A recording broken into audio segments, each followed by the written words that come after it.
A little bit of this and a little bit of Fight Fiend Forecast. Back in action, UFC Abu Dhabi. After Dustin Poirier's retirement fight in Louisiana. One hell of a card it was. We're not going to talk too much about that. It was a rough week. Locks of the week did not show up. 3 of them did, the first 3, but god damn it, Zellhuber, Kevin Holland did not show up at all. Yeah, not good. But we managed the bankroll wisely. The loss didn't hurt us too much. Thankfully, we're managing the bankroll wisely, and we're giving out $100 each and every week. Last week, we had a big winner. First-time winner. I'm going to pull it up on Discord. His parlay with a Tabatha money line. Vincius Oliveira, money line. Islam Dulatov, money line. He got it done. He got the $100 sent to him. And he's new. He's a new forecaster as well. So we love to see that. $100 giveaway. He didn't even think I was going to send the 100. But I did. Man of my word. His name is King's World 8903. He's going by King's World officially. And god damn, bro. Easy 3-legger there. $100. All what you got to do, comment your parlay in the comments below with hashtag F3. $100 giveaway each and every week. So you know this is the place to be. F3 for L. Let's go. Straight into Abu Dhabi. Bryn Ray, Husky Hustler.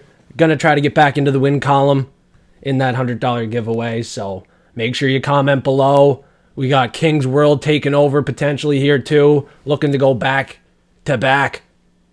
And now this is the 21st event in Abu Dhabi. We're going to kick it off with the first fight of the fucking night at heavyweight. A slugfest. 2 of the heaviest fighters in the division. They're probably going to weigh in at 265. The newcomer, debut fighter, Marcus Buchecha.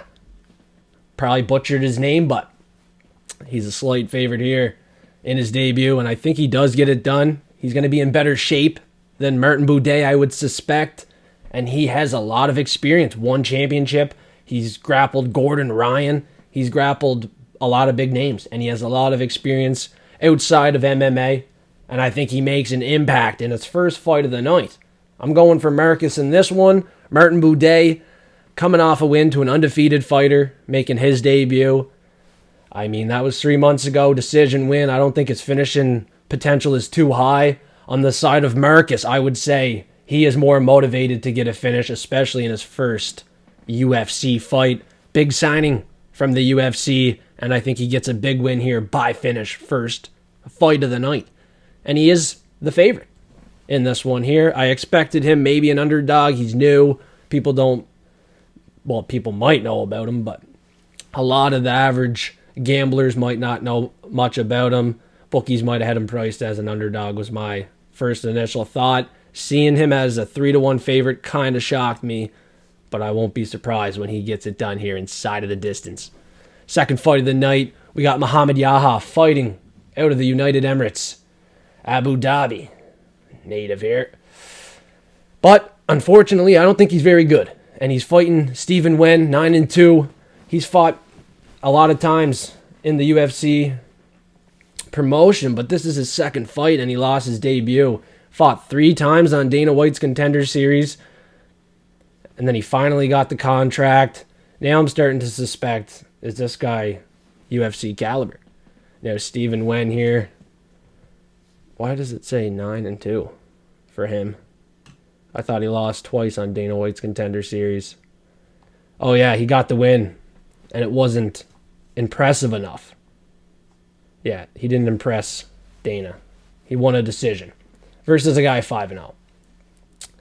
Now he beat AJ Cunningham. That's how he got the contract, by finish. You would think Muhammad Yahya is going to get finished in this fight. He's not going to be the better striker. Stephen Nguyen's going to hit harder. He's going to be motivated for a win off a debut fight in the UFC. Debuts are very tough for a lot of these fighters. And I think Stephen Nguyen bites off the jitters and maybe bites Muhammad Yahya, or makes him bite his tongue after getting hit in the face. I think he's too hittable. He's not UFC level. He's just here because it's in Abu Dhabi, and he's not getting this win. But it would not shock me if he did. If it's a greasy fight, goes the distance, you might want the United Emirates fighter in this fight, obviously. But I'm taking Stephen Nguyen. I'll trust in him to bounce back off his debut loss to Jarno Aarons. Went the distance. He didn't get finished. I think he is a tough fighter, more defensively sound, better IQ. He has to get this one done. Yahya is not good. He's just not. Now, the next fighter here is 7-2 Billy Elekana off a loss to Bogdan Guskov, who's fighting later in this card. He got finished. He was off the LFA. And now he's fighting another guy with a questionable record as well. Aslan, 14-2. He lost to Kutalaba, submission round 1 in his last fight. So nothing would shock me in this fight. Not going to put it on too much. If you dig deep into this, both guys have not fought high-level competition. Very padded records, tomato cans. And I think one of these guys definitely gets crushed. We could play it inside the distance, maybe in under 1.5. It should be a burner out of the gate, but someone's going to hit the floor by under 1.5 would be my guess. Now, you got Billy Elekana off a debut loss, looking to make a statement, but he also looks finishable. He can get hit. He can get submitted. Obviously, Aslan can get submitted too, but this guy is a powerhouse on the feet. He's not looking to go for a submission. He's going to look to keep it on the feet and knock out Billy Elekana. The question is, can Billy Elekana be careful enough to survive? How long can he survive? Is he good enough to win off the LFA? I don't think he's fought guys that good. We pull it up here in the topology. 4-0, knocked him out round 1, went to a split decision with a guy 5-2, 5-1 decision, a split decision loss with a guy 6-2. I mean, Aslan has shown us before against that fighter, Rafael Sequeira, round 1 knockout. That guy was 11-0. He beat Anton Turkalj overhand right later in the fight, round 3, so he has extended power later in fights. We can trust his gas tank. And the Dana White's Contender Series, he knocked out a guy 12-2, round 1. So, yeah, he's fought guys 5-9, 18-21, 6-7 before that, 8-14. Yeah, Aslan, before his last couple fights, he was fighting tomato cans, but recency bias, the last 5 fights, I think Aslan has fought the far better competition, and he's going to beat down Billy Elekana in this burner. And the next fight is certainly a burner. It might be a burn buster. I didn't even know women were allowed fighting in the burn, or in the burn at all. But these girls will be closed up, most likely. Amanda Ribas, Tabatha, Ricci. Tabatha Ricci here, as an underdog is shocking. It seems like to me she is potentially the better fighter, but the bookies seem to think Ribas is getting this win off 2 losses. Yes. Mackenzie Dern submission loss, Rose Namajunas decision loss, but she has some good wins. Luana Pinheiro knocked her out round 3. She fights gritty. She fights with volume, pressure.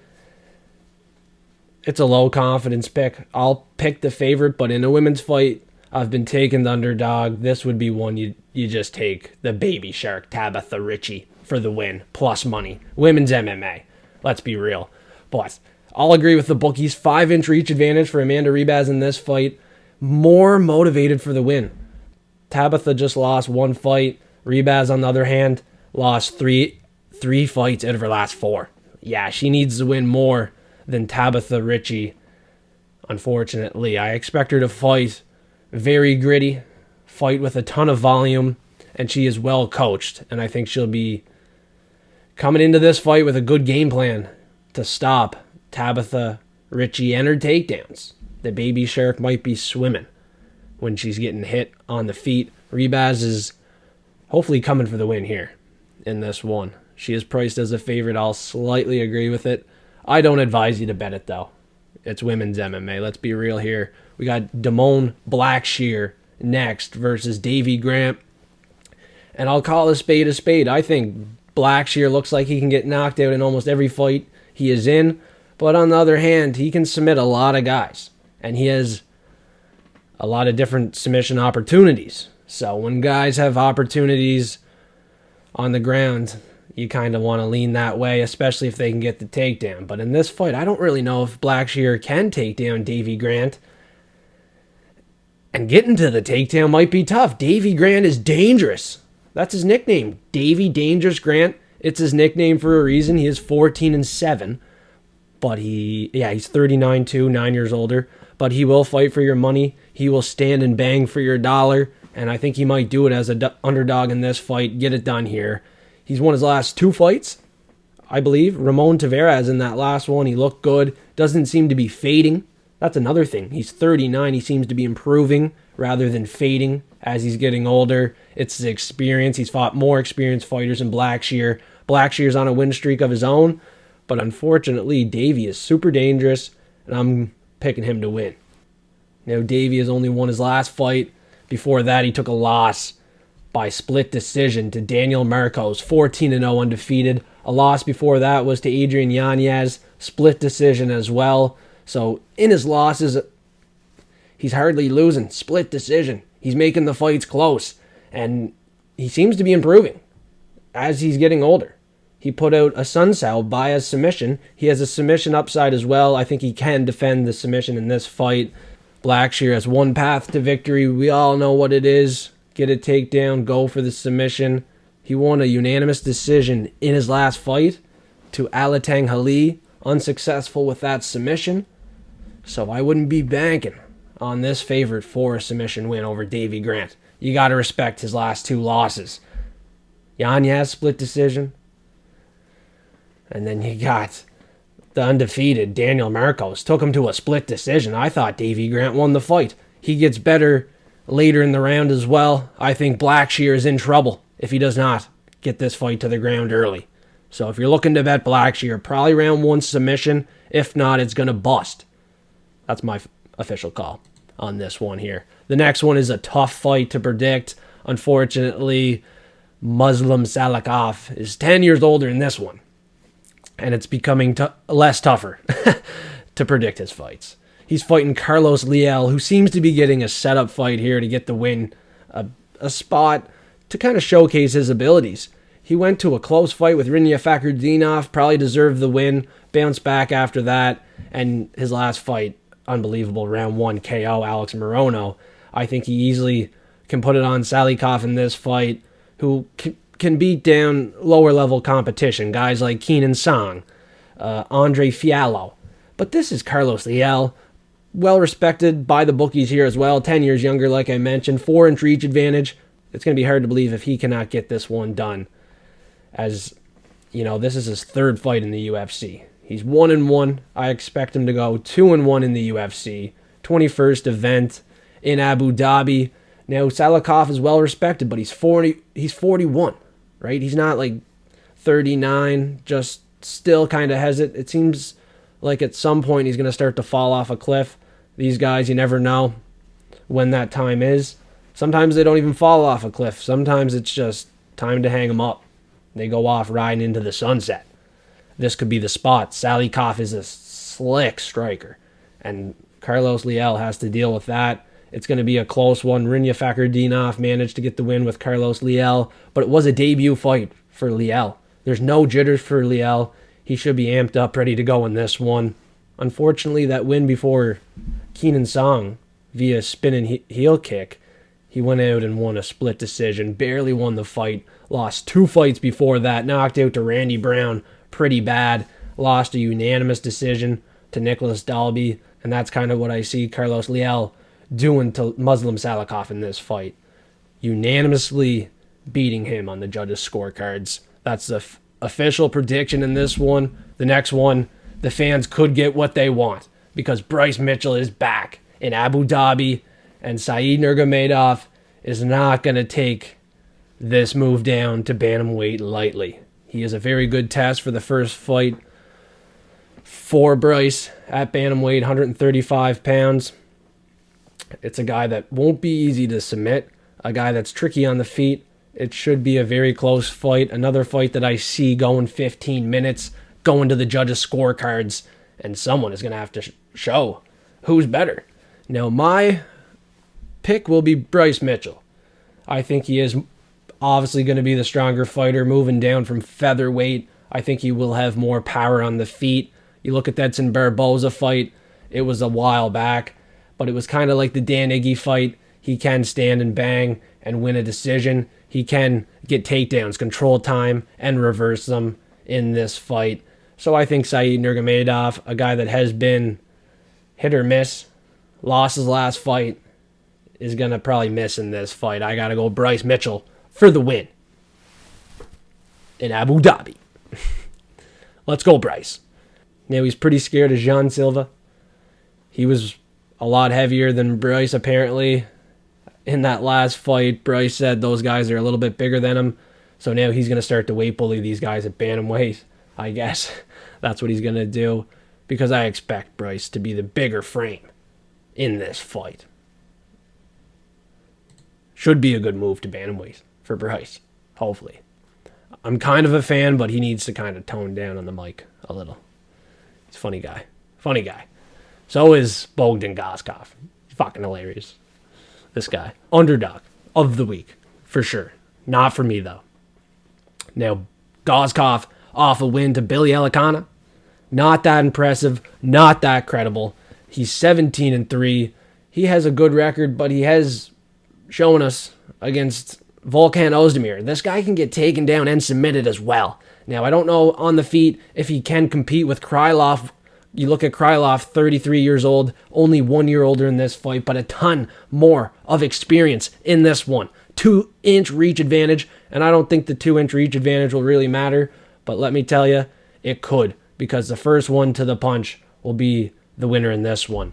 I think the first punch to land might be Krylov. He's off a loss. He's motivated for the win here. Now, he got caught by Dominic Reyes 2.0, but this is a step down in competition. This is one to get back into the win column. I'm all aboard Team Ukraine in this one. I'm pretty confident Nikita Krylov can get this one done. You know, it's a step down in competition. People might be underdog chasing, and that's completely fine. You're entitled to your own opinion, and my opinion could be completely wrong in this one. It's a light heavyweight fight. These guys have power, 205. I expect to finish. If you want to play it a little safer, you can go inside the distance on this one. I expect either guy to be laying on the floor by the end of this fight. The judges don't need to score it. So sometimes you want to play it smart. You want to put a parlay piece together. There's a pretty one for you. Now the next fight is Jose Ochoa, 8-1 off a big win 2 months ago to Cody Durden. Surprised me and a lot of MMA fans. Went out there and knocked out Cody Durden after really losing round one. He did. He lost round one, round two, right out of the gate, knocked out Cody Durden. Durden was my dog of the week. That was embarrassing.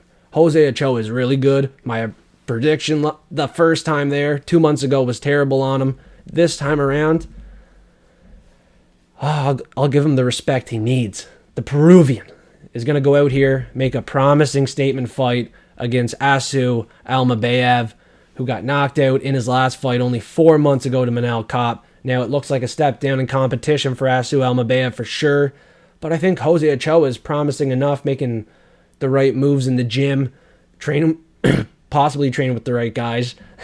You never know. Asu Almabayev is well equipped in this one as well with the takedowns, control time, possible submission. We don't know much about Ochoa, but I will take the stab on him, believing in him as a striker, his takedown defense, and I think he's training hard. He looked really good in that last fight. You know, he took round one off, but round two he showed that he wanted to be there and he wanted to be a fighter. Asu, on the other hand, he seems one-dimensional.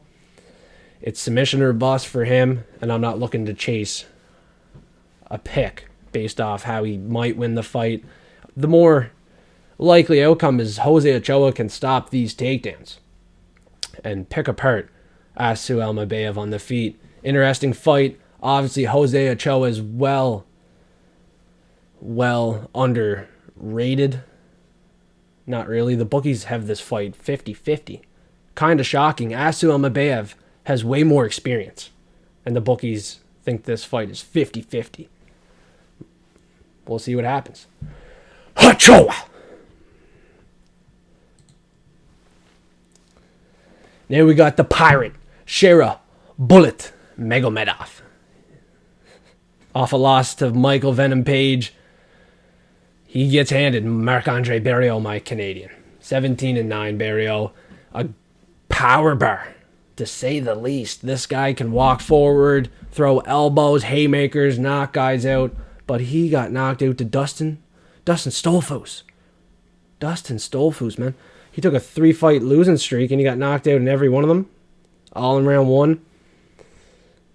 Shara Bullet is going to dominate in Abu Dhabi, and it seems pretty obvious. Barriault put Bruno Silva on a stretcher in that last fight. He deserves to lose this next fight. You look at the fight with Dustin Stolfus. Seriously, round 1, he got knocked out exchanging shots. Joe Pyfer knocked him out with an overhand right. Chris Curtis, you all know him, beat him by a split decision. So even if it has to go to a judge's decision, they're giving it to Shara Bullet Magomedov with the dynamic, diverse striking, the spinning attacks, more entertaining fighter. He's going to be more defensively sound as well. He doesn't seem to get hit clean too much. If he gets hit clean, he doesn't get phased. He doesn't get wobbled. And if he does, he is a pirate. And he will battle back. If there is blood in the water, he will strike. And I believe in him moving forward here in this fight. Awful loss. Yeah, he got pinpointed by Michael Venom Page, but this is a completely different fight with the power bar, where it's very likely he gets this one done in round 1 again. That would be my official call. Shara Magomedov off a loss, ready to get back into the win column in a big way here against Barriault. I'm calling it round 1. Round 1, baby. KO for the Pirate. The Bullet. Throwing bullets in round 1. Most confident pick on the card, I would say. But you have to look at the next matchup. The co-main event with Petr Yan, 18-5 versus Marcus McGhee, taking a huge step up in competition. I think Petr Yan could be the most confident pick on this entire event. He's on a win streak, beat Deiveson Figueiredo, and now he's fighting Marcus McGhee, who just fought Jonathan Martinez, a mid-fighter. This is a step down for Petr Yan. Makes no sense, to be honest, how he goes from Deiveson Figueiredo to Marcus McGhee. He's on a win, starting to get a little win streak here, and he's getting handed Marcus McGhee. I guess they want him to rack up these wins, make a statement fight. Is that what they want? They want him to knock out Marcus McGhee because he's not ready for a fight like this. You know, Petr Yan went to a decision in his last 6 fights. Petr Yan needs a finish. Have we seen one lately? No. Now, you look at Marcus McGhee, he lost once, and it was by a rear naked choke, round 1 in 2020, not too long ago, 3 years ago, to a guy 5-1. This is Petr Yan, former world champion. He really didn't lose the belt to Aljamain Sterling, but he did. Huge step up in competition for Marcus McGhee. He fought Gaston Bolano 7-3. JP Buys 9-5. Journey Newson 10-4. And a guy 8-7 before that, 4-4. And then he took that loss. This is way too big of a step up in competition for Marcus McGhee. Obviously, it's now or never. He's 35, 3 years older in this fight. But, I mean, Petr Yan should be a promising pick in this one. I think Marcus McGhee won his last 6 fights. Prime Energy on Saturday, 6. The 6-fight win streak is getting fucking snapped. 100% guarantee. Petr Yan, his last 6 fights went to a decision. I'm looking at the knockout here for Petr Yan. He has 1 submission win. He's going to get his 8th knockout on the day here. And the last time he got a knockout was like Uriah Faber head kick round 3, 2019. You know, he had a corner stoppage with Douglas Silva, Dion Drage. He's fought the way better competition. Beat guys like Jose Aldo, knocked him out round 5, ground and pound. Corey Sandhagen, unanimous decision. Yadong Song, unanimous decision. Petr Yan's looking for his 3rd fight in a row, and it should be a friggin' easy one, if I'm being completely honest. This might be the most confident pick on the entire card, or the most confident favorite of the year. If we're being completely honest, Petr Yan in Abu Dhabi, Shara Magomedov in Abu Dhabi, Absolute locks. Absolute locks. Absolutely. Absolutely.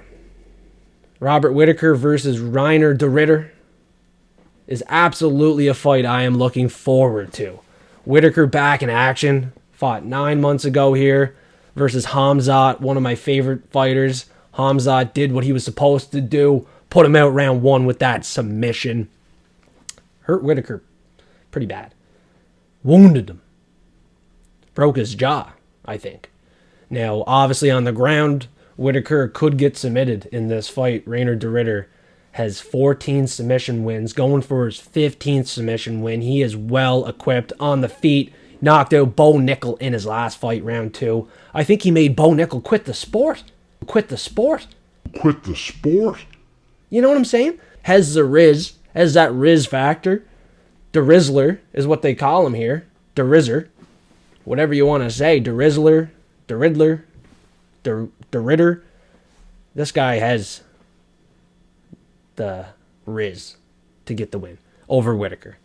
Now, I know people here think Whittaker on the feet has the power, and he does. He does. He's going to be the better striker. He is defensively sound. He has fought probably the better competition, the better UFC competition, but Reiner de Ridder has fought well-equipped fighters as well. And you got to start to count him in at some point. I've been counting him out way too long. I've been counting him out his last couple fights. I've been yet to pick a fight right for Reiner de Ridder. I've been against him every single time. The bookies think Robert gets it done. Or maybe the public is pushing the line that way. In my opinion, I think 9 months ago proved to me that Reiner de Ridder, de Rizzer, can go out here and get it done. Bo Nickel, that fight 2 months ago, surprised me. On the feet, he could hold his own. He has nice knees to the body. He is going to be a surprise in this main event. Now, I will take a long shot pick here. Maybe it's not a long shot because I do have faith in the play. Underdog of the week for me will be the Riz factor. The Rizzer for the win over Whittaker. Some of you might not like it, especially the MMA Husky Hustler, the guy that I go live with each and every Friday, 8 p.m. Eastern Time for the Prop Fiend Show, along with Prelim Tim. I would assume they're both taking Whittaker in this one. But unfortunately, 21st event in Abu Dhabi, I got to go with Reiner de Ridder for his 21st win here. And I guess the UFC is calling it UFC on ABC 9. And this will be the 9th official loss for Robert Whittaker. I mean, the numbers are adding up. Something smells fishy.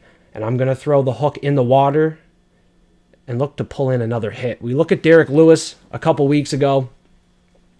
We look at the Max Holloway pick last week. I was very confident in Max Holloway for the win. I had Dustin Poirier cards ready to go out the door. Autos. Rated 50s. But I knew Poirier was going to shine like a star in his retirement fight and do what he had to do. It was one hell of a fight, but Holloway got the best of him. He got the best of him. And Derek Lewis damn near destroyed a tall Taliesin Teixeira. A Charlotte's Web looking motherfucker. Put him down round 1. The Black Beast put him down round 1. Slaughtered him. Now in this one, I'll take a plus money underdog main event, dog of the week, against all odds, against the public, with faith and hopes for another victory. And I'm going to call the official fight a submission round 3 in this one. It's the 35th fight for Robert Whittaker, and he could fall 3-5 in the submission column. I like Reiner de Ridder. Buy a submission in this fight. 4-1 odds. Cash your tickets. It's a great single bet. Manage the bankroll wisely and hit single bets. Don't be afraid to single bet. All right? It's not all about the parlays. Join us for the Prop Fiend Show live stream, 8 p.m. Eastern Time, and we'll give you single bet opportunities that is worth putting your bankroll on. Now join us Friday, 8 p.m. Eastern Time. Prelim Tim, Husky Hustler. Last week we all had some ups and downs, positives, negatives, but each and every week we bring that entertainment and we hit some some big props. We give out 3 props of the week each and every week. We got the value prop, prelim prop, main card prop. So 3 props from 3 fiends, 3 forecasters that know what they're saying, taking smart approaches. Single bet on each and every one of these. Potential parlay options. But you got to listen in. You got to listen in to know the knowledge and information. You got to know how we feel, the confidence level, if it's a parlay piece or not. So that's why you got to listen. You got to tune into the live stream. $50 giveaways on the live stream. Keeping it cool. Keeping it collected. And now it's time for you to collect your $100 if you're a winner this week in Abu Dhabi. You got one chance, and this is it. Put hashtag F3 plus 100 odds or above. Maybe plus 100 will get it done, because King's World was there last week with a plus 129. Got the win, got the $100, because a guy like Kevin Holland ruined everything for everyone. You know? Kevin Holland ruined a lot of parlays. And King's World showed that he is potentially a king. He stayed clear of Zellhuber as well. Impressive stuff. Good luck parlay from King's World. Plus 100 odds or above is the requirement. Use hashtag F3. That is another requirement. Now let's get your parlays in the comments section below. I appreciate it a lot. This is a good way for me to give back each and every week. But you got to make sure you give me a subscribe. Like the video. Make sure you're commenting each and every week. It's a $100 giveaway. Who else is doing this but F3? All right, let's realize real. Now, it's time to go make some bets. So join Patreon, $5 a month. I'm going to cook up some bets here tonight. I'm feeling good on a couple fights this week. A couple fights we should probably stay clear on. A couple fights for sure this week. I mean, I don't see a reason to put money on them, so I'm not gonna. I'm going to manage the bankroll wisely on the ones I do decide to bet on. $5 a month if you want to see the bets. You know, that's not too much to ask. I'm looking to make money on my bets, not make money off other people paying me for my bets and to see my predictions. I give my predictions free if you listen every week on YouTube. So I thank everybody for staying forecasted, joining Discord absolutely free, being in the community. You got to look at Rich Off War in there. He's heating up. You got Tristan. He's back in action. Gray. Captain Doom in the chat. I mean, we got some forecasters ready to roll this week in Abu Dhabi. So I can't wait to see some new forecasters in Discord, in Patreon. I've seen a few new Platinum forecasters in there already. Shout out to them. I appreciate it a lot. Now let's go make the most of this event, the 21st one in Abu Dhabi. We'll see you for the Prop Fiend Show, everybody. 8 p.m. Eastern Time on Friday. Be there. Be square. Me, Prelim Tim, and the MMA Husky Hustler are going to be sharp. Let's go. Levels to this fucking game. Go get an orange juice or an apple juice.